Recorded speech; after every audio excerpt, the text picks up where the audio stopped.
ইমাম গাজ্জালী রাহমাতুল্লাহি আলাইহি ওনার কিতাবে লেখেন, প্রত্যেকটা মানুষকে প্রতিনিয়ত দিনে বেশ কয়েকবার তাকে তওবা করা তার জন্য একান্ত আবশ্যক। যারা আমরা পীর মুরিদি করি, আমাদের লাইনে ঢোকার প্রথমেই আপনাকে তওবা করাবে। এটা হলো লাইনে ঢোকার আগে সমস্ত কাজ থেকে তওবা করার পরে তারপর আপনাকে দরবারে বসাবে অথবা মুরিদানে দান করবে, মুরিদ বানিয়ে নেবে। তো তওবা একান্ত আবশ্যক, জরুরি। বলে কেন তওবা করব? আমার কতগুলি গুনাহ আছে, এবং তওবা করলে বা ফায়দা কি? আমি কি এমন গুনাহ করলাম? আল্লাহ রাসূল সাল্লাল্লাহু আলাইহি ওয়াসাল্লাম বলেন, আত-তাইবু মিনাজ যামবি কামাল্লা যামবালা। যে ব্যক্তি নিজের গুনাহ থেকে তওবা করে, আল্লাহ পাক রব্বুল আলামিন আল্লাহর ওই বান্দা বান্দীদেরকে নিষ্পাপ ব্যক্তির ন্যায় বানিয়ে দেন। জোরে বলেন সুবহানাল্লাহ। তাহলে এখন তওবা করা চাইতো নাকি? মাহফিলে যেহেতু আমরা এসেছি, তাহলে তওবা করা দরকার। কেমন করে তওবা করব? যে লা হাওলা ওয়ালা কুওয়াতা ইল্লা বিল্লাহ, আস্তাগফিরুল্লাহ আস্তাগফিরুল্লাহ আস্তাগফিরুল্লাহ, খালাস, মাফ পেয়ে গেলাম, আমাদের গুনাহ মাফ হয়ে গেল, আমরা নিষ্পাপ হয়ে চলে গেলাম। এই কি আসলে তওবা? আচ্ছা, আপনারা একটু অল্প মানুষ হলেও আমার দিকে তাকান তো, একটু জবাব দেন। যাদের জবান খুলবে আল্লাহ তাআলা এই প্রত্যেকটা জবানওয়ালা মানুষদেরকে জান্নাতে নেবে ইনশাআল্লাহ, আমি দোয়া করে দেব। আচ্ছা, আপনারা বলেন তো, আমাদের গুনাহ নাই কার কার? একজন বলেন যে আমার কোনো গুনাহ নাই, আমি নিষ্পাপ। আছে তো গুনাহ? আচ্ছা, গুনাহ আছে কার কার? দুই হাত দেখান, ওই দুই হাত খুলে আল্লাহ জান্নাতের মেহমান হয়ে যাবে। গুনাহ আছে কার কার? আমার গুনাহ আছে, আমার গুনাহ আছে। আলহামদুলিল্লাহ, আল্লাহ যে হাতগুলি তোমার বান্দারা তুলেছে উপরে, প্রত্যেকটা হাতকে, প্রত্যেকটা হাতওয়ালা মানুষকে তুমি সেই দিন মুসিবতের দিনে জান্নাতের মেহমান বানিও। জোরে বলেন আল্লাহুম্মা আমিন। লিল্লাহি তাকবীর, তাওয়াজ লিল্লাহি তাকবীর। ওয়াজ কিছুক্ষণ করবো, আওয়াজ দিতে চাইছিলাম। আওয়াজ এক জিনিস না, ওয়াজ আরেক জিনিস। আওয়াজ হলো কি জানেন? আমাদের দেশে আমরা কত রুচি নষ্ট হয়ে গেছে, মাথার মস্তিষ্কের ভিতরে বিকৃতি ঘটে গেছে। বর্তমান সময়ের ওয়াজ হলো কি, একটু আওয়াজ যদি না দিতে পারে, একটু যদি চেঁচামেচি না করতে পারে, স্টাইল নিয়ে যদি একটু জোরে মানুষকে ধমক না দিতে পারে, তাহলে কেমন যেন এটা ওয়াজ হলো না, বক্তা হলো। আমি স্টাইলটা নকল করে দেখিয়ে দিতাম, কিন্তু আমার এই তো সব বাইরে হলে একটু দেখাইতাম আওয়াজ কাকে বলে আর ওয়াজ কাকে বলে। আমি আওয়াজ দিব না, কিছু কথা আপনাদের উপকারের নিয়তে বলবো, আমার উপকারের নিয়তে আমি বলবো, ইসলাহের জন্য বলবো, সংশোধনের জন্য বলবো। ভাই, আমরা সবাই গুনাহগার। আল্লাহ রাসূল সাল্লাল্লাহু আলাইহি ওয়াসাল্লাম আগার মাদনী রাদিয়াল্লাহু তাআলা আনহু হাদিস বর্ণনা করেছেন, আল্লাহ রাসূল নিজেই 100 বার তওবা করতেন। 100 বার তকি উসমানী লিখেছেন, মূলত এটা বোঝানো এই উদ্দেশ্য, আল্লাহ রাসূলের আগের গুনাহ মাফ, পরের গুনাহ মাফ। নবীদের গুনাহ থাকে না, নবীদের গুনাহ মাফ, নবীরা মাসুম হয়ে থাকে। আখির জামানার নবী মুহাম্মদ রাসূলুল্লাহ সাল্লাল্লাহু আলাইহি ওয়াসাল্লাম গুনাহমুক্ত হওয়ার পরও উনি তওবা করেন, উনি ভয় করেন, কান্নাকাটি করেন আল্লাহর কাছে। ও ভাই, আমি এমন কি হয়ে গেলাম? আমার কি হলো? সারাটা রাত কিভাবে অতিবাহিত করলাম, সারাটা দিন কিভাবে কাটাইলাম, কেন আমার চোখে পানি নাই, অন্তর কেন নরম হয় না, আজকে দুনিয়া নিয়ে কেন আমি পাগল?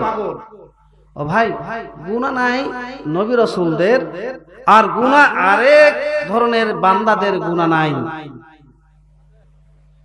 সে মানুষরা কারা? একটা গজল শুনেন আপনারা। সাপে কাটিবে রে, গুজ মারিবে রে, কঠিন আযাব হইবে শুনো, পাপী বান্দার কবরে সাপে কাটিবে রে, গুজ মারিবে রে, কঠিন আযাব হইবে শুনো, পাপী বান্দার কবরে। যদি পাপী বান্দা হয় তাহলে কি আসছে? কবরে শাস্তি আছে। যদি পাপী হয়ে কবরে যায় তাহলে কবরে কি আছে? শাস্তি আছে। কিন্তু পাপ নাই কার? যখন তোমার জন্ম হইল শিশুকালের মনোদিন, মুখে তুমি কিছু বলতে পারলে না। যখন শিশুকাল, কিছুই বলতে পারেন নাই, আইন কাবের রাস্তাও হয় নাই, বুঝতেও কিছু শিখেন নাই। গজলটা কি বলে দেখেন, একটু মনোযোগ দেন। যখন তোমার জন্ম হইল শিশুকালের মনোদিন, মুখে তুমি কিছু বলতে পারলে না, নিষ্পাপ বলে খোদা তোমায় মাফ করেন যে হইয়া সহায়, নিষ্পাপ বলে খোদা তোমায় মাফ করেন যে হইয়া সহায়। ফেরেশতা সব পাহারা যেদিন রে সাপে কাটিবে রে গুরুজ মারিবে রে, কঠিন আযাব হইবে শুনো পাপী বান্দার কবরে। এখন পর্যন্ত আপনার গুনাহ লেখা শুরু হয় নাই, নিষ্পাপে আছে। এটা দলিল বলে, এটা হাদিসে আমাদের আছে, কিতাবে আছে। নিষ্পাপ বাচ্চা যখন বাচ্চা নাবালেগ অবস্থায় মারা যায়, ছোট অবস্থায় মারা যায়, এই বাচ্চাটা জান্নাতি, তার কোনো হিসাব নাই। জোরে বলেন সুবহানাল্লাহ, আরো জোরে বলেন সুবহানাল্লাহ। শিশুকাল যে পার হইল, কিশোর মন তোমার দিন, জ্ঞান কিছু দিলেন খোদা তোমারে। এই যে জ্ঞান আসতেছে, একটু বিবেক বুদ্ধি কাজ করতেছে। শিশুকাল যে পার হইল, কিশোর মন তোমার দিন, জ্ঞান কিছু দিলেন খোদা তোমারে। বুঝো কি বা ভালো মন্দ, না হইলে যে রইতে অন্ধ। বুঝো কি বা ভালো মন্দ, না হইলে যে রইতে অন্ধ। আল্লাহ রাসূল হইল চিনার উপায় রে, সাপে কাটিবে রে গুরজ মারিবে রে, কঠিন আযাব হইবে শুনো পাপী বান্দার কবরে। আকলটা যখন একটু কাজ করা শুরু করছে, তখন নানান ধরনের শয়তানি আর বান্দরামি দিলের ভিতরে বাসা বাঁধা শুরু হয়েছে। গুনাহের কাজ, পরিবেশটা তৈরি হচ্ছে।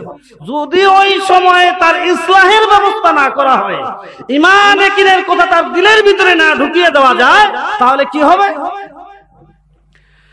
কিশোরকাল যে পার হইল, যৌবনকাল যে উদয় হইল, পুরাপুরি বুদ্ধি এবার হইল রে। সর্বনাশ! এই যখন পুরাপুরি বুদ্ধি হওয়া শুরু হয়ে গেছে, যদি ঈমান নিয়ে আল্লাহ আল্লাহ রাসূল নিয়ে বাড়তে থাকে, তাহলে এই আল্লাহর বান্দা জান্নাতের দিকে যাইতে থাকে। সুবহানাল্লাহ, সুবহানাল্লাহ। আর যদি তার ভিতরে ঈমান আমল আমরা না ঢুকাইতে পারি, তাকে যদি পরিবেশে না উঠাইতে পারি, তাহলে দেখবেন এই বাচ্চার কি হয়। কিশোরকাল যে পার হইল, যৌবনকাল যে উদয় হইল, পুরাপুরি বুদ্ধি এবার হইল রে। কর্ম গুণে ফল হইবে, খোদা যে তোর জবাব নিবে।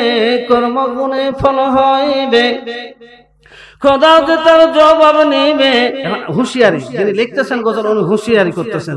রঙ্গরস বাদ দিয়ে কাটাও ইবাদতের, সাপে কাটিবে রে গুরজ মারিবে রে, কঠিন আযাব হইবে শুনো পাপী বান্দার কবরে।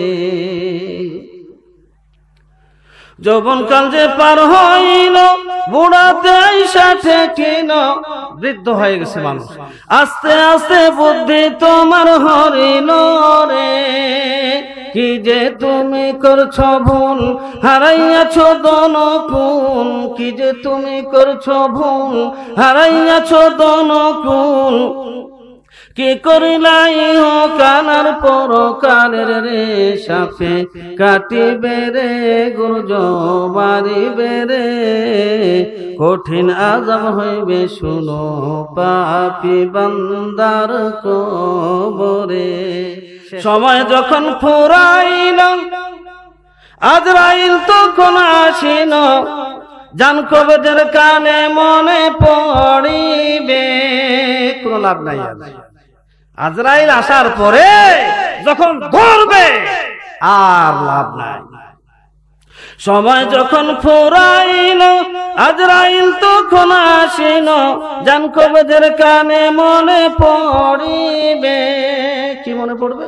পাঁচ কালিমা নামাজ রোজা হজ যাকাতের মর্ম কথা। পাঁচ কালিমা নামাজ রোজা হজ যাকাতের মর্ম কথা, না পারিলে মৃত্যু হইবে কঠিন যন্ত্রণায়। সাপে কাটিবে রে গুরজ মারিবে রে, কঠিন আযাব হইবে শুনো পাপী বান্দার কবরে। একবার তাকবীর লাগান তো, লিল্লাহি তাকবীর। একটা আওয়াজ দেন।